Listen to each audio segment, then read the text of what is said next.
Assalamualaikum warahmatullahi wabarakatuh. Selamat datang kembali di channel Pegawai Muslim. Semoga informasi atau kisah yang kami sajikan ini bisa bermanfaat untuk kita semua. Selamat menonton.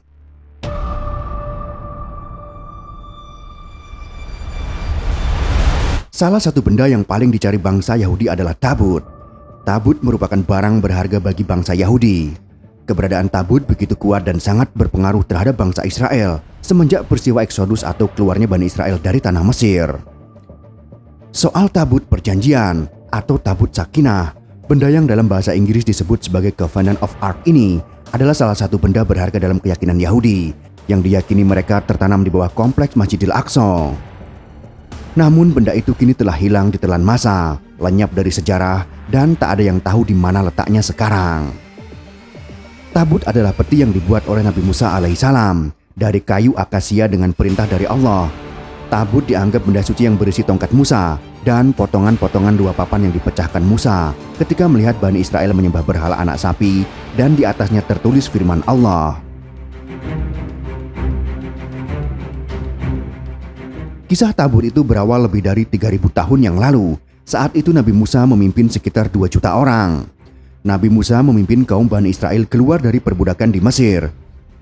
3 bulan mengembara, setelah mukjizat terbelahnya Laut Merah, Nabi Musa membawa orang-orang Israel ke Gunung Sinai. Allah akan melimpahkan anugerah yang belum pernah ada bagi umat manusia. Dari ratusan hukum yang ada di dalam perjanjian lama, semuanya seolah diturunkan dari suatu tempat. Tapi tidak dengan 10 hukum Allah yang dibawa Musa dari Gunung Sinai.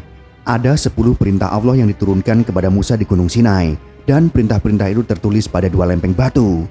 Musa juga membuat tempat atau wadah yang digunakan untuk menyimpan 10 perintah Allah yang disampaikan kepadanya di Gunung Sinai, yaitu apa yang kita sebut sebagai tabut perjanjian. Tabut itu dibuat dengan spesifik seperti yang dijelaskan dalam Taurat. Nabi Musa diperintahkan membuat tabut dari kayu penaga, 2,5 hasta panjangnya, 1,5 hasta lebarnya, dan 1,5 hasta tingginya. Nabi Musa juga diharuskan melapisinya dengan emas murni. Baik dari dalam dan dari luar tabut harus dilapisi emas dan di atasnya harus dibuat bingkai emas sekelilingnya.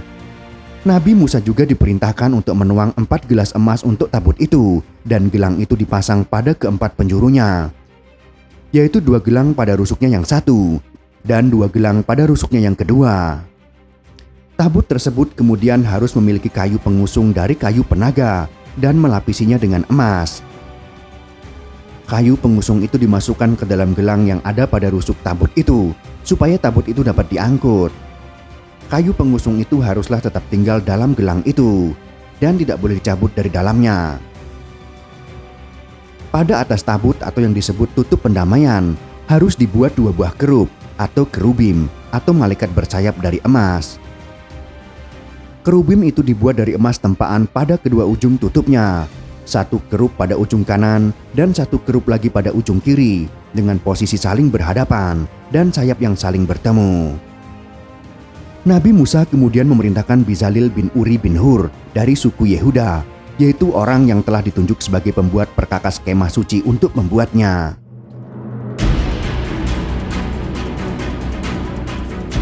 Menurut cerita, tabut tersebut selalu dibawa-bawa mereka ketika di Mesir, melarikan diri dari kejaran Firaun, dan bahkan dalam peperangan menaklukkan Kanaan. Tabut perjanjian merupakan bait Allah portable yang selalu berada di dalam kemah suci bangsa Yahudi di dalam pengembaraannya. Saat itu bangsa Yahudi tidak menjadikan Yerusalem sebagai kota sucinya. Bangsa Filistin merupakan bangsa asli dari tanah Palestina yang diperangi oleh orang-orang Yahudi. Klaim Yahudi jika Yerusalem atau tanah Palestina merupakan tanah suci mereka, maka itu adalah klaim sepihak. Tabut terus-menerus dibawa dalam perang agar musuh dapat terkalahkan, dan tabut itu akan selalu berada di garis depan. Namun pada Road of the Exodus, tabut meninggalkan orang Israel dan dampaknya sangat buruk bagi mereka. Karena telah menguasai banyak daerah dan telah menjadi pasukan tangguh, orang-orang Israel merasa bahwa mereka tidak memerlukan tabut lagi. Pendeta tinggi kemudian mengabaikan kewajiban kurban mereka, sehingga tabut itu tak melindungi mereka dalam perang melawan orang Filistin. 30.000 orang tewas dan orang-orang Filistin kemudian mengambil tabut itu. Tabut yang terbuat dari emas murni tersebut kemudian dibawa ke daerah orang-orang Filistin. Namun sayangnya, tabut tidak memberikan keberuntungan seperti orang-orang Israel. Wabah borok dan tikus justru merebak akibat tabut itu. Selain itu, malapetaka lain juga datang kepada mereka. 7 bulan kemudian, orang Filistin mengembalikan tabut yang mereka ambil. Tabut pun terus berada di tangan orang-orang Israel hingga di bawah pimpinan Nabi Daud. Di bawah kepemimpinan Nabi Daud, orang-orang Israel bisa mengalahkan orang Filistin, lalu memenangkan pertahanan terakhir dari pihak lawan. Setelah meraih kemenangan melawan orang-orang Filistin, kota Yerusalem kemudian dijadikan sebagai ibu kota oleh orang-orang Israel. Allah memerintahkan Nabi Daud mendirikan bait suci untuk menempatkan tabut tersebut. Perintah tersebut kemudian dilaksanakan oleh putranya, yaitu Nabi Sulaiman atau Solomon. Nabi Sulaiman alaihissalam membangun bait aslinya di Gunung Moria untuk menyimpan tabut perjanjian.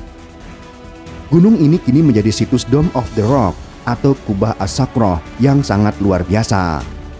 Oleh sebab itu, Gunung Moria menjadi titik tertinggi di dalam kota tersebut. Hanya pendeta tertinggilah yang boleh untuk mengunjunginya dengan rentang waktu yang cukup lama. Namun pada suatu hari, tabut tersebut tiba-tiba menghilang.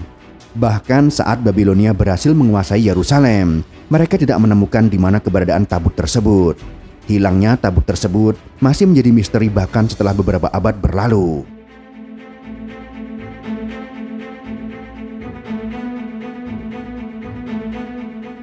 Al-Quran kemudian menyebutkan tabut ketika mengisahkan sekelompok pembesar Bani Israel setelah Musa.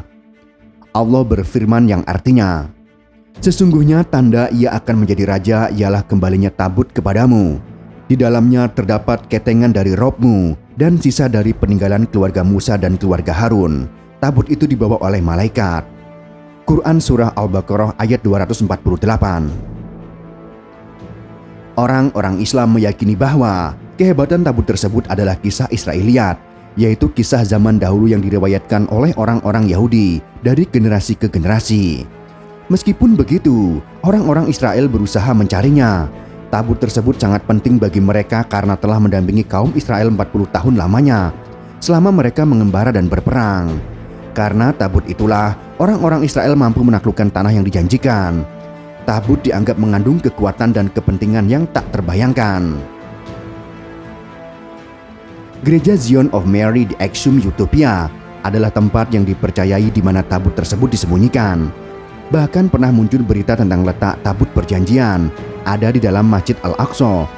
Maka dari itu Israel dengan sangat keras berupaya agar Masjid Al-Aqsa segera diratakan. Alasannya yaitu di dalam Masjid Al-Aqsa disinyalir menyimpan senjata pemusnah massal dan sebagai tempat bersembunyi pimpinan utama Al-Qaeda. Yang dimaksud dengan Haikal Sulaiman adalah Istana Sulaiman, yang dikira bangsa Yahudi sebagai Masjid Al-Aqsa sekarang. Itulah salah satu benda paling dicari oleh orang-orang Yahudi. Bahkan mereka berupaya meruntuhkan Masjid Al-Aqsa. Namun di sisi lain, mungkin ini adalah salah satu konspirasi yang dibuat oleh orang-orang Yahudi agar dapat meruntuhkan Masjid Al-Aqsa. Kisah tentang keajaiban tabut juga merupakan sebuah kisah Israiliyat, sehingga bisa saja kisah tersebut merupakan kebohongan dan kebatilan. Wallahu a'lam bishawab.